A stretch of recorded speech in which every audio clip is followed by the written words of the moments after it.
በህይወት ውስጥ ያሉ አንዳንድ ታሪኮች ከፍ ያለ ድምጽ አላቸው። የሰርግ ቀን፣ የበዓል ቀን፣ የህዝብ ስኬት ቀን፣ እነዚህ ሁሉ በጣም የሚሰሙና የሚታዩ ናቸው። ሰዎች ያዩታል፣ ስለነሱም ያወራሉ፣ እንኳን ደስ አላችሁ እያሉ ይቀባበላሉ። በህይወት ውስጥ ካሉት እጅግ የተከበሩ የህይወታችን ቀናት መካከል አንዳንዶቹ ዝም ያሉ ናቸው። ጭብጨባ፣ ክብረ በዓል የላቸውም። ማንም አይመለከታቸውም። ዛሬ በክፍሏ ውስጥ ድምጿን አጥፍታ የተቀመጠች ሴት አለች። በልቧ ውስጥ የጋብቻ ህልም አላት። ፍቅርን ትፈልጋለች፣ ቤተሰብ ትፈልጋለች፣ በሰላም የተሞላ ቤትን ትፈልጋለች። ግን አሁንም እየጠበቀች ነው። ምንም እድል ሳይኖራት አሊያም ስሜት ሳይኖራት ቀርቶ አይደለም። ይልቁንም ብዙ ሰዎች የማይረዱትን ውሳኔ ስላደረገች ነው። ሐላል የሆነን ነገር ለመጠበቅ ወስናለች። ልቧን አላህ በሚያስደስተው መንገድ መስጠት ዋጋ እንዳለው ተረድታለች። ምንም እንኳን ዓለም ትግሏን ባያይም አላህ ያየዋል። የዚህ የምታደርገው ትዕግስትም ክብር ከምታስበው በላይ ነው። ብዙ ሴቶች የሚሸከሙት የዝምታ ፈተና። መጠበቅ ቀላል አይደለም፣ በተለይም ልብ ለፍቅር ዝግጁ ሲሆን። ብዙ ያላገቡ ሴቶች ማንም በትክክል የማይረዳቸው ጸጥ ያለ ፈተና ያጋጥማቸዋል። ጓደኞቿ ሲያገቡ ትመለከታለች፣ የሰርግ ፎቶዎችን ታያለች፣ የቤተሰብ አባላትን ጥያቄ ትሰማለች። ለምን አላገባሽም? ያንቺስ ተራ መቼ ነው? አንዳንድ ጊዜ እነዚህ ጥያቄዎች ከአዎንታዊ መንገድ ይጠየቃሉ፣ ነገር ግን አንዳንዴ ጫና ይፈጥራሉ። እናም በልብሽ ውስጥ ከባድ ነገር ሊሰማሽ ይችላል። ቅናት ወይም ቁጣ አይደለም፣ ግን የሆነ ጥልቅ ጥያቄ። ታሪኬ መቼ ይጀምራል? እውነቱን ለመጠበቅ ብቸኝነት ሊሰማሽ ይችላል፣ ነገር ግን ብቸኝነት ማለት አላህ ረስቶሻል ማለት አይደለም። ዓለም የማይታየው ጥንካሬ። ሰዎች የሚያወሩለት ጥንካሬ አለ። ክብሯን የምትጠብቅ ሴት ጥንካሬ፣ ሐላል ያልሆኑ ግንኙነቶችን የምትቃወም ሴት ጥንካሬ፣ እነዚህ እምነቴን ለጊዜያዊ ትኩረት አልለውጥም የምትል ሴት ጥንካሬ። ብዙ ሰዎች ለግንኙነት ሲል በሚጣደፉበት ዓለም መጠበቅ ድፍረትን ይጠይቃል። አንዳንድ ጊዜ አንዲት ሴት መፈተን ሊሰማት ይችላል፣ ሌላ ጊዜ ደግሞ ድካም ይሰማታል። ብዙ ጊዜ የሆነ ነገር እያመለጠች እንደሆነ ታስብ ይሆናል። ነገር ግን ፈተናን ከመጋፈጥ ይልቅ ትዕግስትን በመረጠች ቁጥር ኃይለኛ የሆነ ነገር ይከሰታል።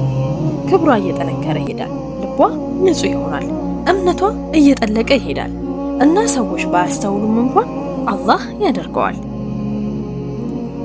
በማይታየው ነገር ውስጥ የተጻፈው ክብር። ዓለም ብዙውን ጊዜ የሚታዩ ነገሮችን ያከብራል፣ አላህ ግን የተደበቁ ነገሮችን ያከብራል።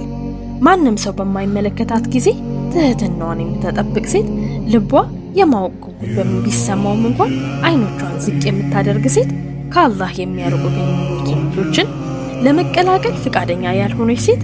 እነዚህ ትንንሽ ድርጊቶች አይደሉም፣ እነዚህ የእምነት ተግባራት ናቸው። እያንዳንዱ የታገስሽበት ጊዜ ይመዘገባል። እያንዳንዷ ራስሽን የተቆጣጠርሽባት ጊዜ ትታያለች። እያንዳንዷ የቅንነትሽ ጊዜ በአላህ ይታወቃል። ለእነዚህ ጊዜያት የሚሰጠው ሽልማት ፈጽሞ ባልጠበቅሽበት መንገድ ሊታይ ይችላል። ምናልባት በሷሊህ ባል ውስጥ፣ ምናልባት በሰላማዊ ቤት ውስጥ፣ ምናልባት ከአላህ ጋር ቅርብ በሆነ ልብ ውስጥ። የትዕግስትሽ ክብር ግን ፈጽሞ አይባክንም። ልብሽ ሲደክም። ልብሽ የሚደክምባቸው ቀናት ሊኖሩ ይችላሉ። አንዲት ሴት መጠበቅ ዋጋ አለው ወይ ብላ የምታስብባቸው ቀናቶች አሉ። ቀላሉን መንገድ የመረጡ ሰዎችን የምታይባቸው ቀናቶች፣ የጊዜያዊ ግንኙነት መንገድን፣ የስሜት አቋራጭ መንገዶችን እና ለተወሰነ ጊዜ ልቧ እንዲህ ሊላት ይችላል። መጠበቄን ባቆም ህይወት ቀላል ትሆን ነበር። ነገር ግን ውስጧ ጥልቅ የሆነ ነገር ይነግራታል። እምነቷና ክብሯ ከጊዜያዊ ምቾት የበለጠ ዋጋ እንዳለው ያስታውሳታል። ምክንያቱም አላህን ባለመታዘዝ የሚጀምረው ፍቅር እምብዛም ሰላም አያመጣም። በሐላል የሚጀምረው ፍቅር ግን በረካን ያመጣል። በረካ ዓለም ሊፈጥረው የማይችለውን ነገር ነው አላህ ብቻ ለሰው ልጅ የሚችለው።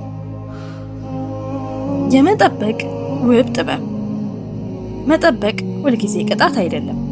አንዳንድ ጊዜ መጠበቅ ዝግጅት ነው። ለብስለት፣ ለጥበብ ዝግጅት ነው። በእምነት ላይ ለሚገነባው አይነት ፍቅር በግዴታ ሳይሆን በጥበብ ነው። ከጋብቻ በፊት ትዕግስትን የምትማር ሴት ብዙውን ጊዜ ያንን ትዕግስት ወደ ጋብቻዋ ትሸከማለች። ከጋብቻ በፊት ልቧን የምትጠብቅ ሴት ብዙውን ጊዜ ከጋብቻ በኋላ ጠንካራ ቤት ትገነባለች። አላህ አንዳንድ ጊዜ የሚያምር ነገርን ያዘገያል። ምክንያቱም እሱ የበለጠ የተሻለን ነገር እያዘጋጀ ነው።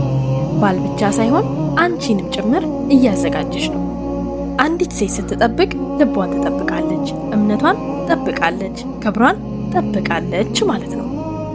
ከዓመታት በኋላ ከትክክለኛው ባል ጋር በቤቷ ስትቀመጥ አንድ አስፈላጊ ነገርን ትገነዘባለች። እያንዳንዱ ዓመት የመጠበቅ ትርጉም እንዳለው፣ እያንዳንዱ የትዕግስት ጊዜ ጥበብ እንደነበረው፣ እናም የምታገኘው ፍቅር ሰላም ሆኖ ይሰማታል። አይቸኩልም፣ አያስገድድም፣ ግን የተባረከ ነው። ሐላልን የምትጠብቅ ሴት ደካማ አይደለችም፣ ጠንካራ ነች። በህይወት ውስጥ ምንም አያመልጣትም። በጣም ጠቃሚ የሆኑትን የታሪኳን ክፍሎች እየጠበቀች ነው። ታሪኳ ዛሬ ዝም ያለ ሊሆን ይችላል፣ ነገር ግን አላህ በጥንቃቄ እየጻፈው ነው እና በጣም የሚያምሩ ታሪኮችን ለመጻፍ ረጅም ጊዜ ይወስዳሉ። ይህ ማስታወሻ ልብሽን ከነካ ከትዕግስትሽ የሚመጣውን ጥንካሬ ጊዜ ውሰጂ። ይህንን መልእክት ለሚያስፈልጋት እህትሽ ሼር አድርጊላት። ስለ እምነት ክብርና የአላህን ዕቅድ ስለመተማመን በሚል ተጨማሪ ማስታወሻዎችን ከፈለጋችሁ ቪዲዮ ላይክ በማድረግ ሀሳባችሁን ኮሜንት ላይ ጻፉልን። እናም አብረን መማር እንድንቀጥል ሰብስክራይብ በማድረግ ቻናላችንን ደግፉልን። አላህ እምነቷን የምትጠብቅን እያንዳንዷን ሴት ያክብራት። እናም በሰላምና በበረካ የተሞላ ህይወትን ይወፍቃት። اللهم آمين والسلام عليكم ورحمة الله وبركاته.